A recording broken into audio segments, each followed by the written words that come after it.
News. ఒక్కసారిగా ఉలిక్కిపడ్డ తెలుగు రాష్ట్రాలు. భూకంపానికి అసలు కారణం అదేనా? తెలంగాణలోని ములుగు జిల్లాలో భూకంపం ప్రకంపనలు రేపింది.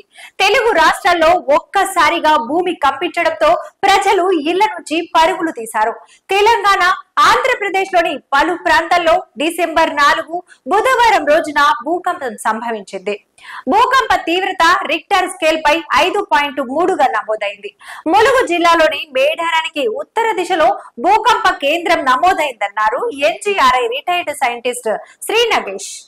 భూమి లోపల 40 కిలోమీటర్ల దూరంలో భూకంప కేంద్రం నమోదైనట్లు చెప్పారు. తెలంగాణ రీజన్ లో 5.3 భూకంప తీవ్రత అనేది అరుదు. గతంలో 1969లో భద్రాచలంలో ఇదే తీవ్రతతో భూకంపం సంభవించింది. అటు ఛత్తీస్గఢ్, మహారాష్ట్రలోని పలు ప్రాంతాల్లో కూడా భూకంపం సంభవించింది.